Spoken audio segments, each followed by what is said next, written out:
Assalamualaikum warahmatullahi wabarakatuh. Kembali lagi di channel Berita Mistis. Untuk kisah kali ini masih ada sebuah cerita dari tulisannya Untung Prasetyo. Dan untuk kisah yang akan saya bawakan kali ini yaitu sebuah kisah yang berjudul Hampir Menjadi Pengikut Jin Tua. Dan sebelum kita lanjut ke ceritanya, tekan dulu tombol like video ini dan jangan lupa tekan juga tombol subscribe channel ini dan nyalakan juga lonceng notifikasinya agar tidak ketinggalan cerita-cerita lainnya dari channel ini. Dan buat teman-teman yang pengen membaca langsung ceritanya, nanti silakan saja kunjungi linknya yang nanti akan saya sertakan di kolom deskripsi. Dan seperti apa untuk kisah kali ini? Langsung saja kita masuk ke ceritanya.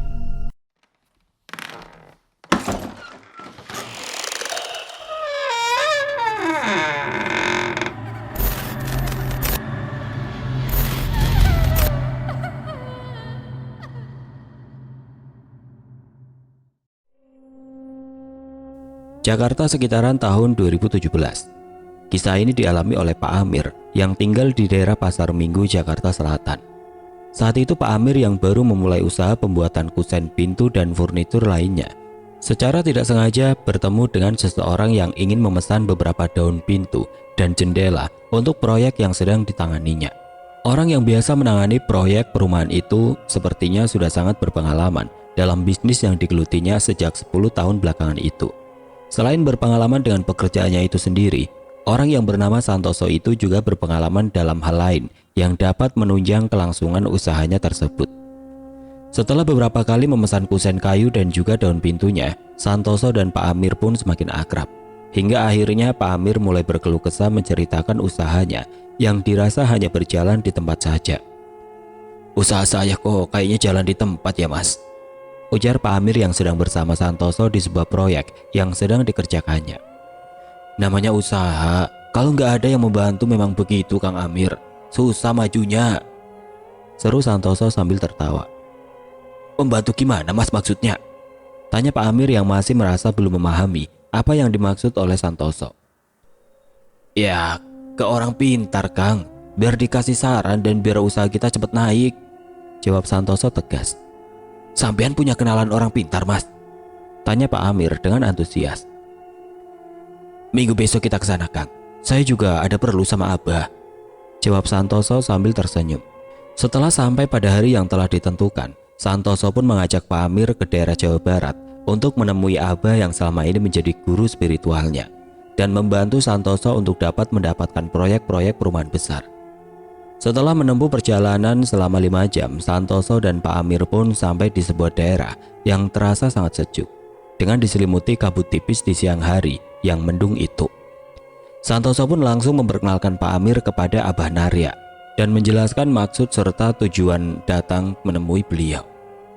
"Kamu sudah cocok dengan usaha itu Mir. Weton kelahiran kamu cocok sama kayu, kalau sama besi kamu kalah," ujar Abah Narya menjelaskan tentang apa yang menjadi pertanyaan Pak Amir dan juga Santoso. Mendengar apa yang dikatakan Abah Narya, Pak Amir pun menjadi lega dan merasa sangat senang. Tapi tidak seperti yang dilakukan oleh kebanyakan orang-orang yang mengerti akan dunia spiritual lainnya. Abah Narya tidak memberikan barang apapun kepada Pak Amir. Hingga akhirnya Santoso pun menanyakan hal tersebut kepada Abah Narya. "Maaf bah, Abah nggak kasih apa-apa ke Kang Amir buat syaratnya?" tanya Santoso yang merasa penasaran dengan Abah Narya hari itu. "Nanti biar saya langsung ke sana saja. Yang penting usahanya Amir terus berkembang. Coba saja kalau nggak percaya," jawab Abah Narya dengan yakin. Karena tidak diberi syarat apapun oleh Abah Narya, Pak Amir pun merasa usahanya ke daerah Jawa Barat itu sia-sia. Pak Amir merasa tidak mendapatkan apapun yang diinginkannya saat itu, dan Pak Amir pun jelas merasa kecewa saat itu. Beberapa minggu setelah kedatangan Pak Amir dan juga Santoso ke rumah Abah Narya, Pak Amir pun banyak mendapatkan pekerjaan pembuatan kusen pintu dan jendela. Pak Amir yang tidak merasa jika hal tersebut adalah hasil usahanya menemui Abah Narya pun merasa itu adalah sebuah keberuntungan semata saja. Semakin hari usaha Pak Amir pun semakin maju dengan pesat. Sampai-sampai Pak Amir pun kewalahan untuk menerima pesanan-pesanan dari berbagai tempat di Jakarta, Bekasi, dan Tangerang. Dan singkat cerita usaha Pak Amir pun melesat hingga menghasilkan pundi-pundi uang yang sangat banyak waktu itu. Setelah 1 tahun berjalan, Pak Amir pun tidak lagi bertemu dengan Santoso. dikarenakan kesibukannya masing-masing. Dan ketika usaha Pak Amir sedang maju dengan pesatnya, mulai datang berbagai macam cobaan yang menerpa usaha Pak Amir serta kesehatannya. Beberapa tahun kemudian usaha Pak Amir pun mulai meredup dan semakin sepi. Hal tersebut ditandai dengan berbagai hal janggal yang ditemui Pak Amir dan keluarganya saat itu. Malam itu Pak Amir yang merasa sedang kurang sehat pun tertidur pada pukul 8 malam. Padahal biasanya Pak Amir baru dapat tertidur ketika jam menunjukkan 1 dini hari. Tubuh Pak Amir yang terasa sakit dan juga demam itu membuatnya untuk tidur lebih awal malam itu. Tapi baru saja Pak Amir terlelap, Pak Amir pun bermimpi bertemu dengan sosok nenek-nenek yang sangat menyeramkan. Menurut Pak Amir, sosok nenek-nenek dengan pakaian hitam itu sangat mirip sekali dengan sosok Mak Lampir yang pernah dilihatnya di serial TV Indosiar pada saat itu.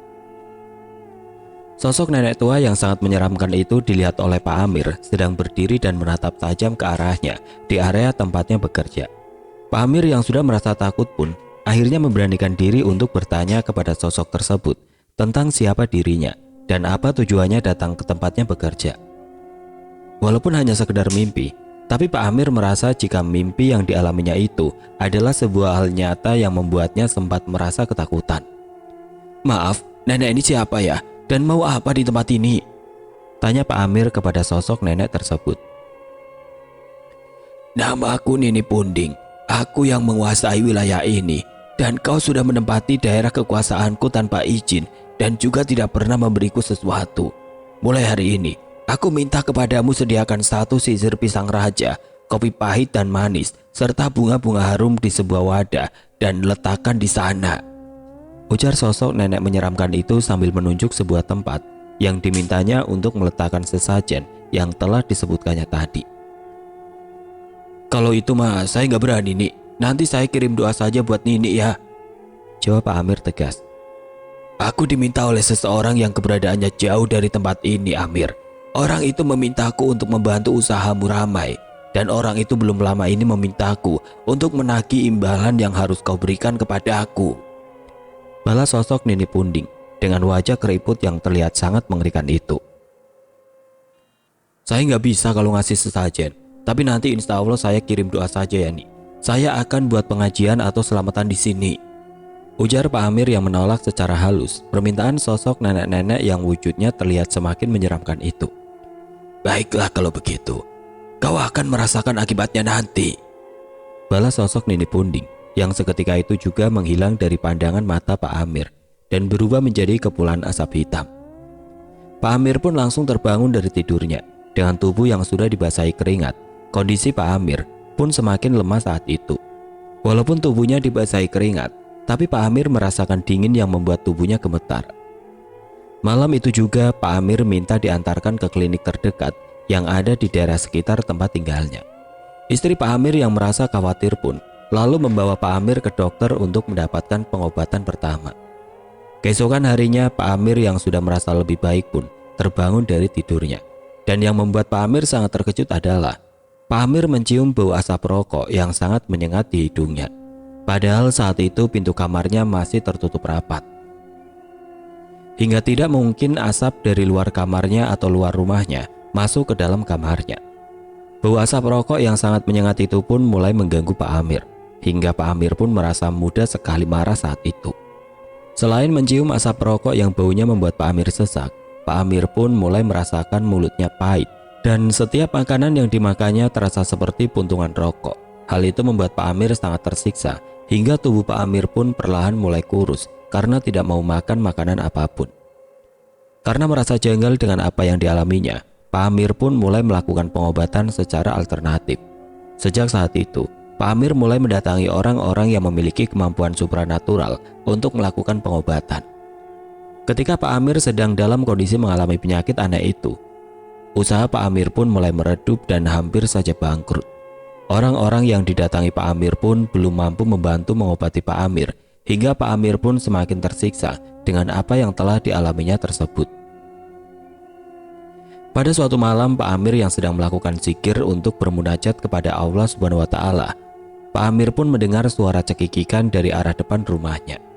Suara yang tertawa dari perempuan yang sudah pernah didengar sebelumnya oleh Pak Amir itu sangat mengganggu Pak Amir yang sedang memanjatkan doa. untuk kesembuhannya itu.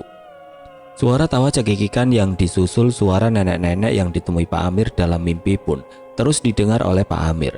Hingga akhirnya Pak Amir pun tertidur dalam posisi duduk bersila di dalam kamarnya. Di dalam mimpi itu Pak Amir kembali ditemui sosok nenek-nenek tua yang sangat menyeramkan, yang wujudnya sama persis dengan sosok mak lampir itu. Nenek tua bernama Nini Punding tadi kembali meminta satu sisir pisang raja serta kopi pahit dan juga kembang wewangian kepada Pak Amir. Tapi Pak Amir pun tetap menolaknya.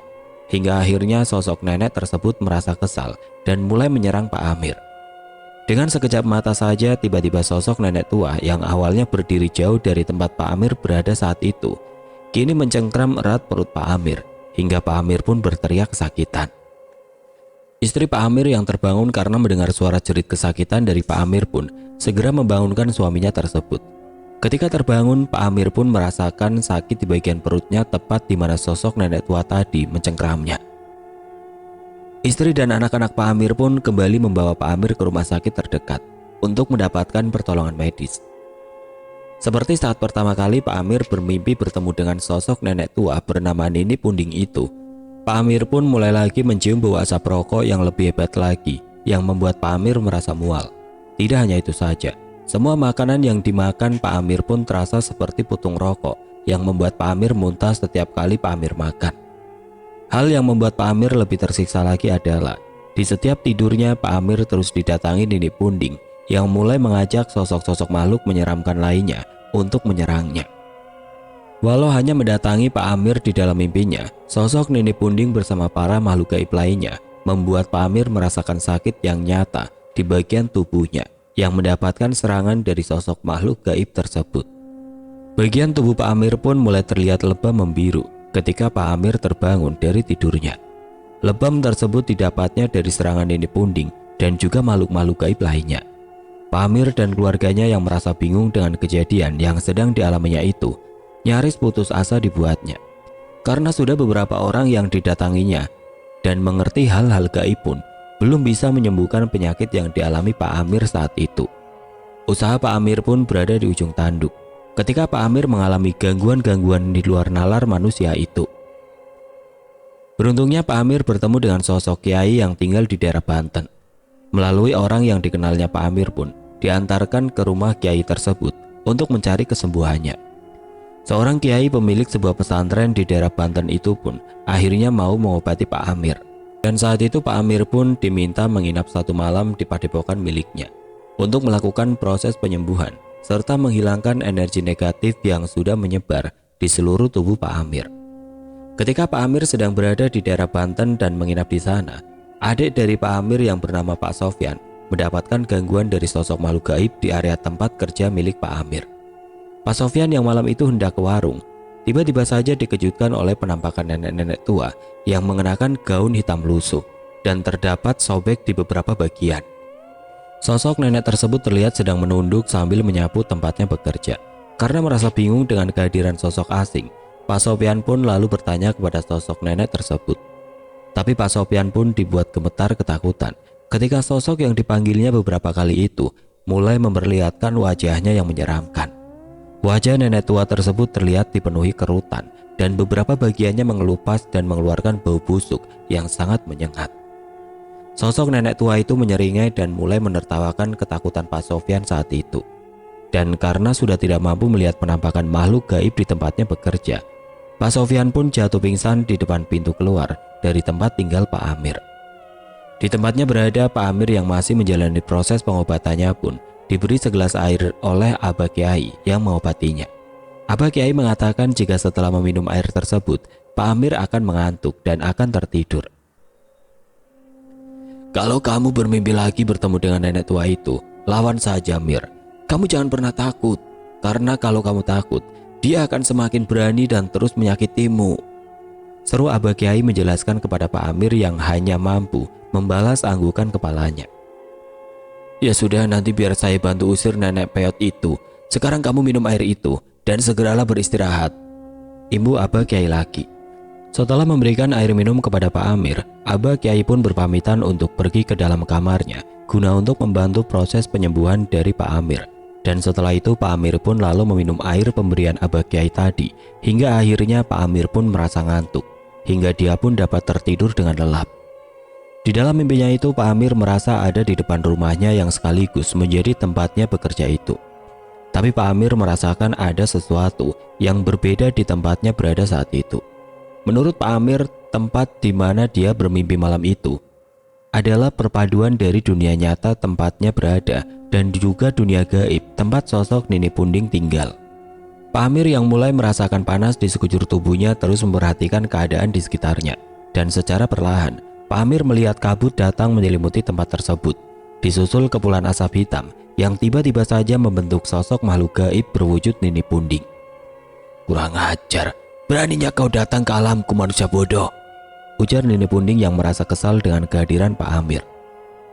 "Kamu Nek yang kurang ajar, udah bikin badan saya sakit, saya jadi gak enak makan, gak bisa kerja gara-gara ulah kamu."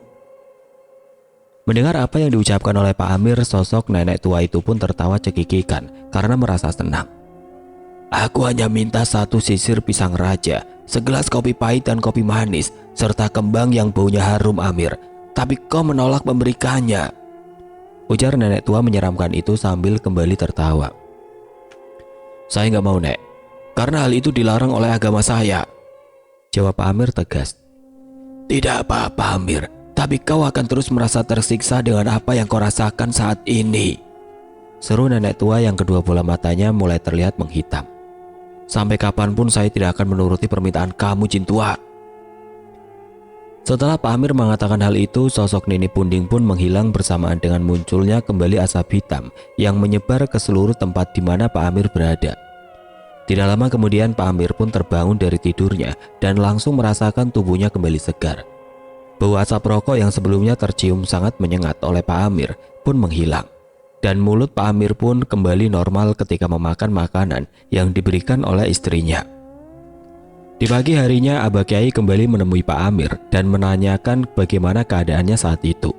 Pak Amir yang sudah merasa lebih baik pun mengatakan jika dia sudah kembali sehat dan sudah tidak merasakan hal-hal aneh termasuk di indera penciumannya dan juga indera perasaannya. "Biar saja Mir, nanti nenek tua itu juga akan pergi dengan sendirinya dari rumah kamu dan juga tempat kamu bekerja," ujar Abah Kiai yang membuat Pak Amir lega. "Beruntungnya kamu tidak memberi apapun kepada sosok nenek tua itu Mir. Kalau saja kamu sampai memberi apa yang dia minta, wah kamu bisa kaya raya Mir," imbu Abah Haji sambil tertawa. Apa yang baru saja dikatakan Abah Haji pun membuat Pak Amir bingung. Pak Amir yang merasa penasaran pun lalu menanyakan sosok nenek tua yang ditemuinya di dalam mimpi tersebut. "Yaitu Mir, hasil kamu dari daerah Jawa Barat waktu itu," ujar Abah Kiai yang membuat Pak Amir terperajat.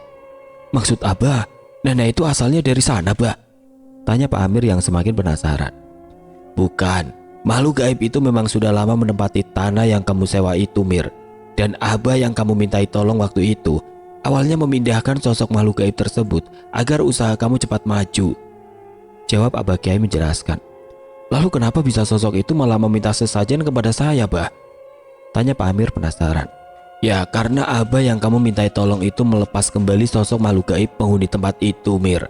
Sepertinya beliau lupa karena kamu kan gak pernah lagi datang ke tempat Abah itu," jawab Abah Kiai menjelaskan. "Berarti Abah itu memang benar membantu usaha saya dulu," gumam Pak Amir dalam hatinya. "Beruntungnya kamu tidak pernah memberikan sesajen yang diminta makhluk itu Mir. Karena jika kamu memberinya 1 kali saja, maka ketika kamu jatuh sakit yang disebabkan gangguan dari makhluk gaib itu, kamu akan sulit disembuhkan. Dan kemungkinan kamu akan menjadi pengikut dari jin jahat tersebut Mir." "Lalu sekarang bagaimana Bah? Apakah sosok makhluk gaib itu masih akan menyakiti saya?" tanya Pak Amir kepada Abah Kiai. "Insya Allah makhluk gaib itu tidak akan lagi mengganggu kamu dan keluargamu. Tapi makhluk itu masih akan berada di sana karena memang tempat itu sudah menjadi tempat tinggalnya sejak lama. Nanti akan ada 2 orang yang menjadi teman baik kamu yang akan membantu kamu mengusir sosok-sosok makhluk gaib di tanah yang kamu tempati saat ini," jawab Abah Kiai menjelaskan. Walaupun merasa sangat penasaran, tapi Pak Amir segan untuk bertanya lagi kepada Abah Kiai. Setelah mendapatkan kesehatannya kembali, Pak Amir pun perlahan-lahan membangun kembali usahanya. Pak Amir pun menitipkan anaknya di pesantren milik Abah Kiai untuk menimba ilmu agama di sana. Dan karena hal itulah, hubungan Pak Amir dan Abah Kiai pun semakin dekat hingga saat ini. Gangguan dari sosok nenek tua yang memang sudah sangat lama berada di tempat usaha serta rumah Pak Amir pun masih dirasakan oleh Pak Amir. Bahkan anak Pak Amir yang paling kecil sering melihat sosok makhluk tersebut secara langsung. Selain itu ada juga sosok jin bertubuh kecil, memiliki daun telinga runcing serta gigi-gigi tajam dan sedikit berbulu. Pak Amir yang sudah diberitahu oleh Abah Kiai tentang 2 orang yang akan membantunya mengusir sosok-sosok makhluk gaib yang ada di sekitar tempat usahanya itu pun mulai mencari orang yang dimaksud oleh Abah Kiai. Hingga akhirnya Pak Amir pun bertemu dengan sosok pemuda yang dimaksud oleh Abah Kiai tersebut. Pak Amir yang mengisi waktu istirahatnya sambil menikmati hiburan lewat gadgetnya secara tidak sengaja mendengarkan sebuah kisah misteri di salah satu kanal hiburan di YouTube. Tiba-tiba saja Pak Amir pun tertarik dengan sosok yang dikisahkan dalam cerita hiburan di gadgetnya tersebut. Hingga akhirnya Pak Amir pun menghubungi salah satu sumber yang mengisahkan cerita tersebut. Seseorang yang dihubungi Pak Amir tersebut lalu memperkenalkan Pak Amir kepada Bang Rudi. Hingga akhirnya terjalinlah hubungan persahabatan yang baik antara mereka.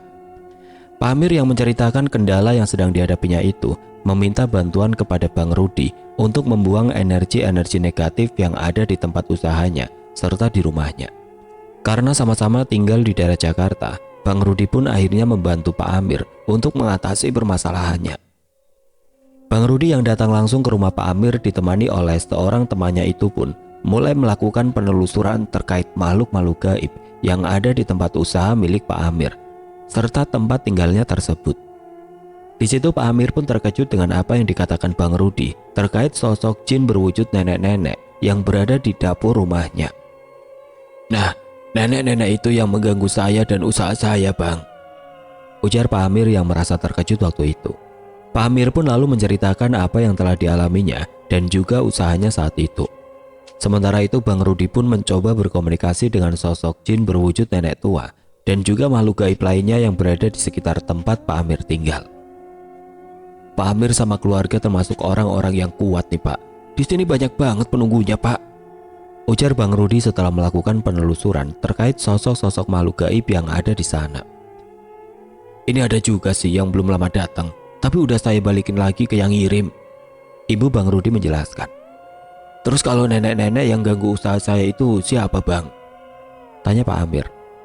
"Dia itu ratu penguasa gaib yang ada di daerah ini. Emang susah buat dipindahin ke tempat lain, Pak. Intinya dia minta imbalan kalau kita mau mindahin dia," ujar Bang Rudi menjelaskan. "Memangnya dia minta apa, Bang Rudi?" tanya Pak Amir penasaran. "Ya minta sajen, emang apa lagi? Kan udah sering minta sama Pak Amir," Ibu Bang Rudi menjelaskan. Malam itu ketika Bang Rudi sedang bermediasi dengan sosok makhluk gaib yang berada di tempat Pak Amir, tiba-tiba saja suasana terasa mencekam dan udara pun terasa sangat panas. Anak Pak Amir yang masih berusia 8 tahun pun tiba-tiba menangis karena melihat sosok makhluk gaib berwujud anak kecil tapi berwajah tua. Dengan daun telinga yang runcing dan memiliki bola mata bundar seperti bola kasti yang berwarna hitam. Selain itu Bang Rudi pun mendapatkan serangan gaib dari orang yang memang merasa iri dengan usaha yang dimiliki Pak Amir tersebut.